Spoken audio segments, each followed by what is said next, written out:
Crucifixion. In 71 BC along the Appian Way, 6,000 captured slaves hung dying on wooden crosses. The method was designed not to kill quickly, but to extract every hour of suffering the human body could endure. The nails went through the wrist first, not the palms, through the space between the radius and ulna bones. The iron spike severed the median nerve on entry. Arms were pulled upward at unnatural angles, shoulders dislocated within the first hour. The body's weight hung entirely from those 2 puncture wounds. Breathing required pushing up on shattered feet. Every breath meant driving weight through nails embedded in the ankles. The tarsal bones splintered further with each push. Without pushing up, the diaphragm couldn't expand. Suffocation began immediately. But the body fought it. Push up, breathe in, collapse back down. Push up, breathe in, collapse back down for hours. By the second day, muscle cramps set in. The legs seized. Pushing up became impossible. Breathing grew shallow. Carbon dioxide built up in the blood.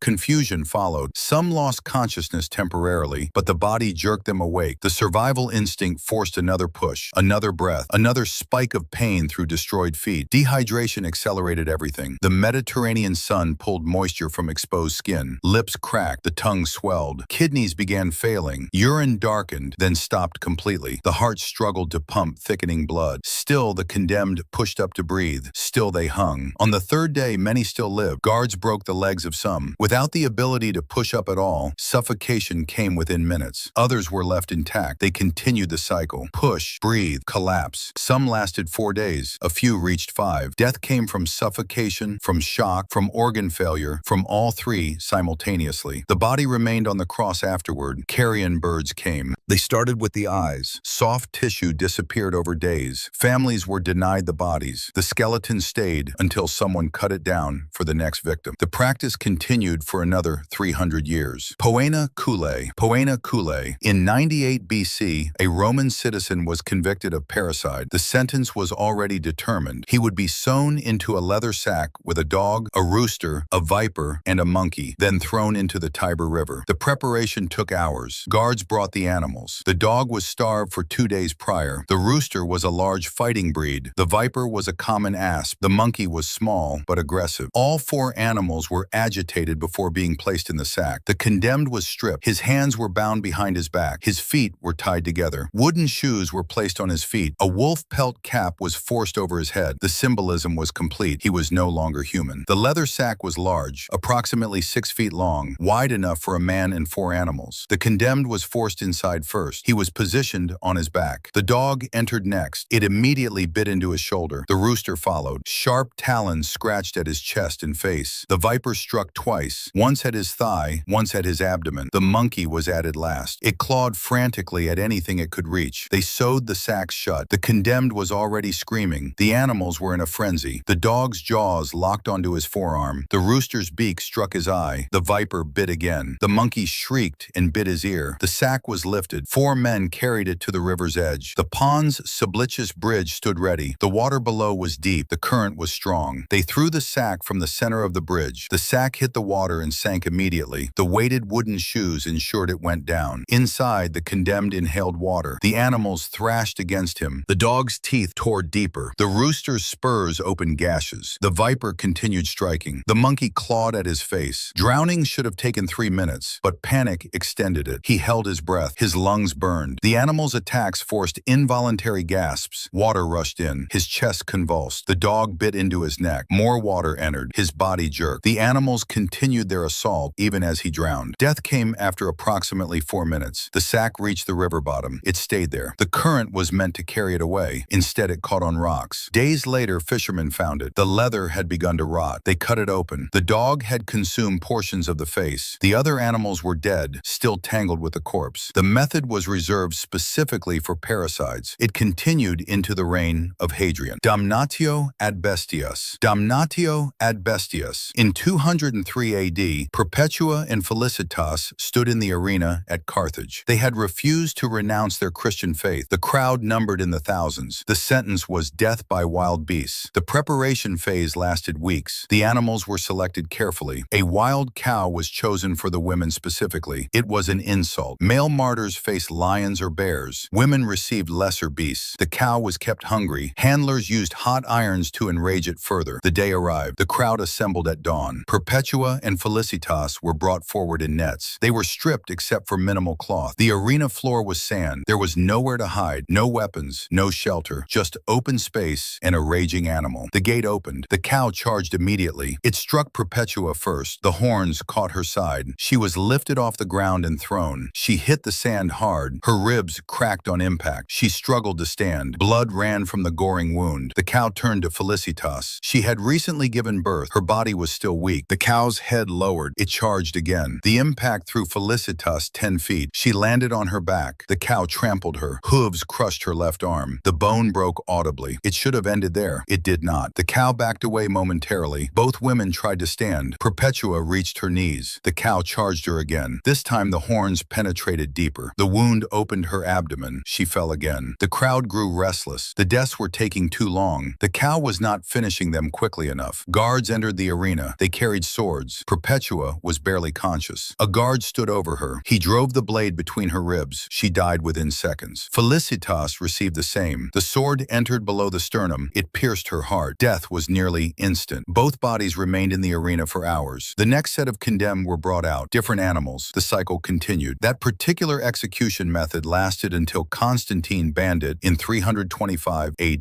The Brazen Bull. The Brazen Bull. In 560 BC, Phalaris of Agrigentum commissioned a bronze bull. The sculptor Paralaus created it. The bull was hollow. A door opened in the side. The condemned would be placed inside. A fire would be lit beneath. The bronze would heat. The person inside would roast slowly. Paralaus demonstrated the acoustic properties. He had designed tubes inside the bull's head. The screams of the dying would emerge as the sound of a bull bellowing. He was proud of this innovation. Phalaris ordered him to enter the bull. Paralaus became its first victim. The door was sealed. Paralaus stood inside the bronze cavity. He could not sit. He could not lie down. The space was too confined. He could only stand or crouch. The fire was lit beneath. Within the first 10 minutes, the bronze grew warm to the touch from outside. Inside, the temperature rose faster. Paralaus began sweating immediately. The moisture evaporated as quickly as it formed. His skin reddened. He pounded on the bronze walls. The sound emerged as bellowing. After 20 minutes, the bronze was too hot to touch. Inside, it reached approximately 140 degrees Fahrenheit. Paralaus's skin began to blister. First-degree burns covered his hands from touching the walls. He tried to minimize contact. There was nowhere to avoid it. The floor burned his feet. The walls burned his shoulders. The ceiling was inches from his head. By 30 minutes, the temperature exceeded 180 degrees. Second-degree burns appeared. The skin on his palms peeled away. He screamed continuously. The sound emerged as constant bellowing from the bull. The tubes worked exactly as designed. The crowd outside heard a bull, nothing else. The bronze continued heating. After 40 minutes, it reached approximately 220 degrees. Third-degree burns destroyed the nerve endings in his extremities. The pain decreased briefly. Then it returned as the heat penetrated deeper tissue. His lungs began to burn from inhaling superheated air. Each breath damaged the alveoli further. At 50 minutes, core body temperature reached 105 degrees. Organs began shutting down. The brain swelled. Consciousness faded. But death had not arrived. The heart still beat. The lungs still drew breath, however damaged. The bronze reached 250 degrees. After 60 minutes, Paralaus collapsed. The bronze floor burned through the skin on his knees and elbows where he fell. Hyperthermia caused cardiac arrest. The heart stopped. The bellowing ceased. The fire continued burning underneath. Phalaris ordered it maintained for 2 more hours. When they finally opened the door, the body was partially charred. The bronze had seared the skin where contact was prolonged. Paralaus's eyes had boiled in their sockets. The smell of cooked flesh filled the bull's cavity. Phalaris used the bull for years. Dozens died inside it. When Phalaris himself was overthrown, he was placed inside. The fire was lit beneath him. He lasted approximately 55 minutes. His screams emerged as bellowing, exactly as the design intended. The Caudine Forks Humiliation. The Caudine Forks Humiliation. In 321 BC, an entire Roman army was trapped in a mountain pass. The Samnites had engineered the perfect ambush. Both ends of the pass were blocked. 20,000 Roman soldiers stood surrounded. No battle occurred. The Romans surrendered. The Samnites dictated terms. Every Roman soldier would pass under the yoke. This meant crawling beneath a structure made of spears. It was ultimate humiliation. Soldiers who had conquered nations would crawl on their stomachs like animals. The yoke was constructed. 2 spears were planted in the ground. A third was lashed horizontally across them. The height was approximately 3 feet, too low to walk under, just high enough to crawl beneath. The first soldier approached, he removed his armor. He removed his weapons. He removed everything except his tunic. He got on his hands and knees. He crawled forward. Samnite soldiers lined both sides. They spat on him as he passed. They kicked dirt in his face. He could not resist. He could only crawl. The second soldier followed, then the third, then the fourth. 20,000 men crawled under the yoke. It took hours. Some were beaten as they crawled. Others were urinated on. All were mocked continuously. The army that had terrorized the Italian peninsula crawled through mud and filth. For the Romans, this was worse than death. Honor meant everything. They had been stripped of it completely. Many soldiers killed themselves afterward. They could not live with the shame. Entire families were disgraced. Rome never forgot. The humiliation drove them. 40 years later, they returned to Samnium. They conquered it absolutely. They enslaved the population. They razed cities. The revenge was total. But the crawl under the yoke remained in Roman memory for centuries. The death was not physical. It was the death of honor. For a Roman soldier, that was indistinguishable from actual death. Fustuarium. Fustuarium. In 390 BC, a Roman cohort fled the battlefield. 400 men ran when they should have held the line. The Senate voted on punishment. The sentence was fustuarium, death by beating from their fellow soldiers. The condemned were stripped naked. They were forced into the center of the camp. The entire legion assembled around them. Every soldier was given a wooden staff or cudgel. Every soldier was required to participate. The first blows fell on the shoulders and backs. 400 men swung clubs simultaneously. The condemned tried to protect their heads. It was impossible. Clubs struck from every direction. Bones broke, ribs cracked, skulls fractured. Some fell within the first minute. They were not spared. Soldiers continued beating them on the ground. The clubs struck faces. Teeth scattered in the dirt. Jaws shattered. Eye sockets caved in. After 5 minutes, approximately half were dead. The others crawled or stumbled. They could not escape. The circle was too tight. More blows fell. Spines fractured. Pelvises broke. Legs shattered at the femur. At 10 minutes, only a few remained conscious. The beatings continued. This was not about killing quickly. This was about making an example. Every soldier needed to participate. Every soldier needed to feel the impact of wood on flesh. Every soldier needed to remember what happened to cowards. The final man died after 12 minutes. His skull had been struck so many times it split open. Brain matter was visible through the fractures. The beating continued for another minute anyway. The body was unrecognizable. The corpses were left where they fell. No burial rites, no funeral. They were dragged outside the camp and left for scavengers. The legion marched away the next morning. The punishment was used whenever units showed cowardice. It continued until the late Republic. The knowledge that your own brothers in arms would beat you to death kept many soldiers in formation when every instinct screamed to run. Decimation.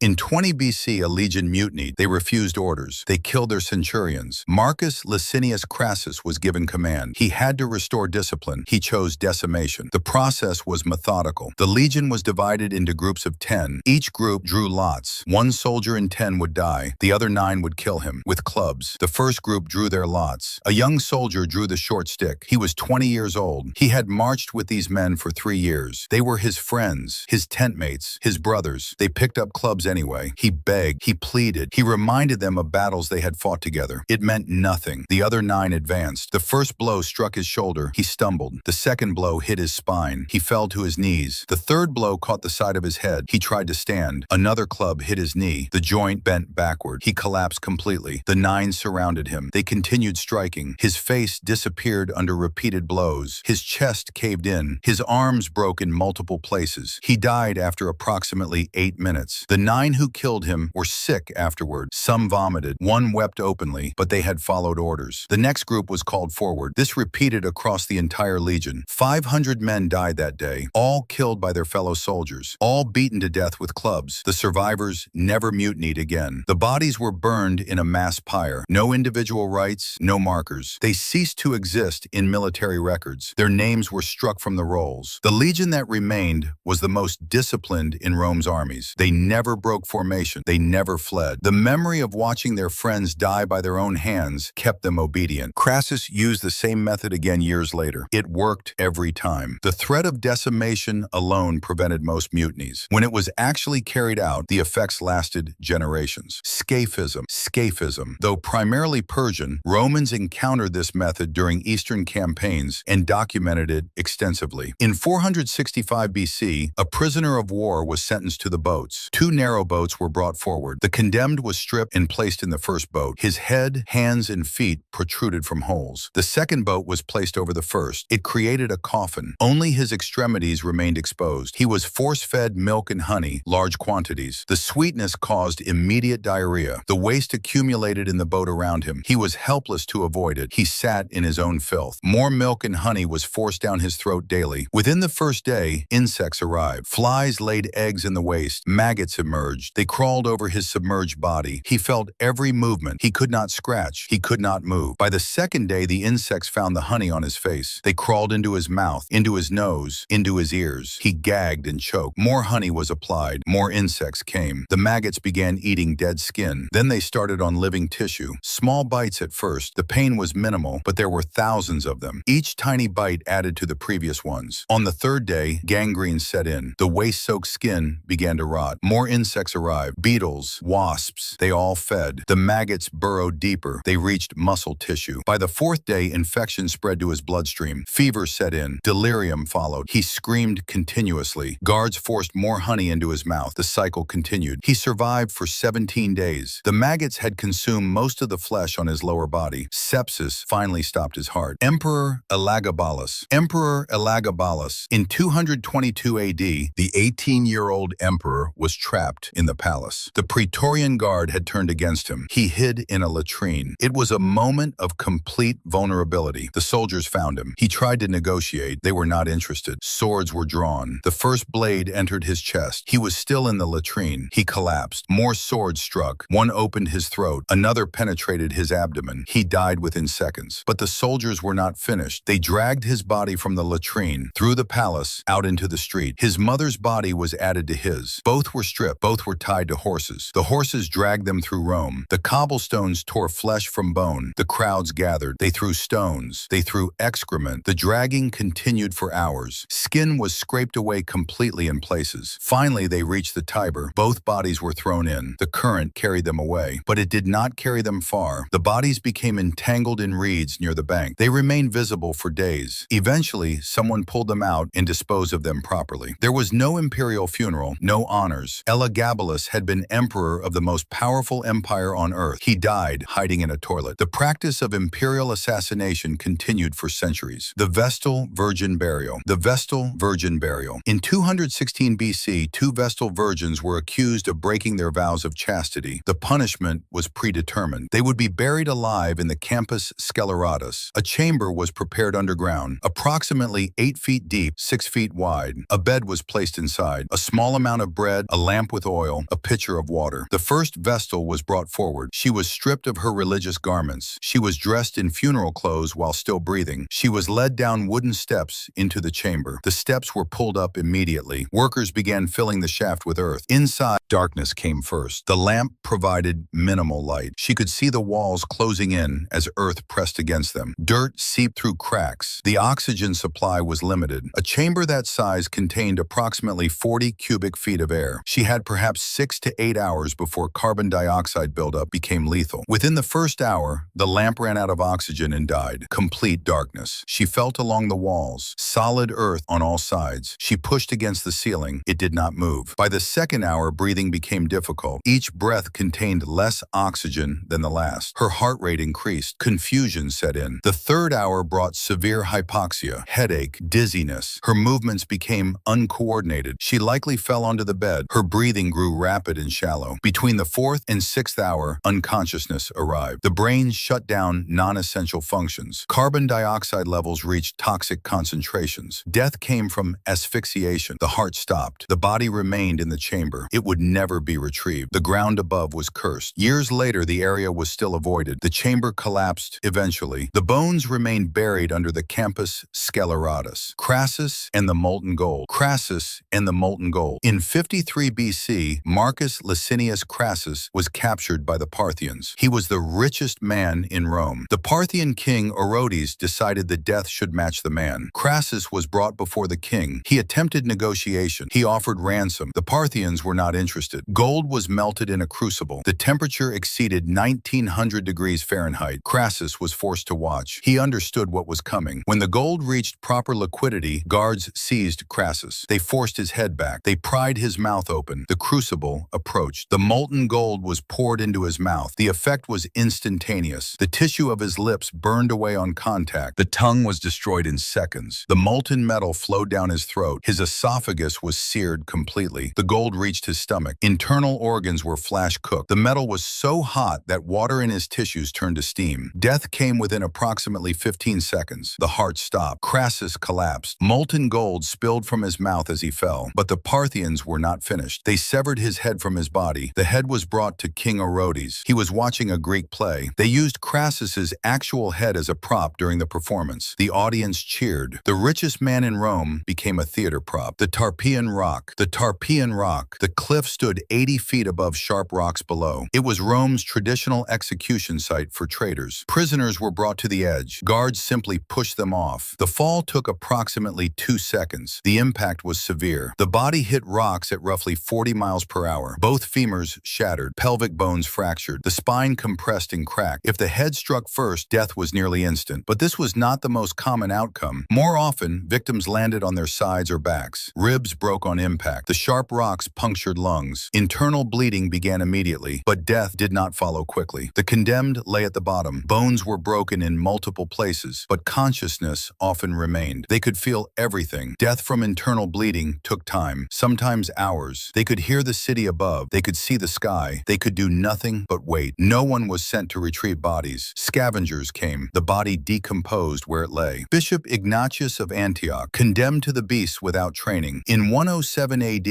Bishop Ignatius of Antioch was transported to Rome. He was sentenced to damnatio ad bestias. He was given nothing. The journey to Rome took months. He was paraded through cities. Everywhere he went, Christians gathered. He wrote letters. He described his coming death. He called the beasts God's wheat mills that would grind him into pure bread. He welcomed his execution. When he arrived in Rome, the Colosseum was prepared. The crowd numbered 50,000. Ignatius was brought into the arena alone. No armor, no weapons, no net, nothing. The lions were released, 2 of them. They had been starved for 3 days. They saw Ignatius standing in the center of the arena. They approached cautiously at first. Ignatius did not run. He did not fight. He stood still. The first lion circled him, testing. Then it charged. The impact knocked Ignatius to the ground. The lion's jaws closed on his shoulder. Teeth sank deep. Bone cracked. The second lion joined. It bit into his leg. The femur shattered. Ignatius screamed, not in fear. His writings described it as pain, yes, but also transcendence. His mind was elsewhere. His body was being destroyed, but he was not present. The first lion began tearing. Large chunks of flesh were removed from his shoulder and chest. The second lion worked on his legs. Muscles were stripped from the bone. Tendons were severed. Blood soaked the sand beneath him. Within 3 minutes, Ignatius lost consciousness. Blood loss was catastrophic, but the lions continued. They fed on his body for several more minutes. Eventually, guards drove them away. What remained was scattered across 15 feet of arena floor. Pieces of his body were collected by Christians who had bribed guards. They took these fragments as relics. His bones became objects of veneration. The lions had done exactly what Ignatius predicted. They had ground him into something his followers believed was pure. His death was documented extensively. Letters he wrote beforehand survived. Eyewitness accounts were recorded. Unlike most arena victims, his name was remembered.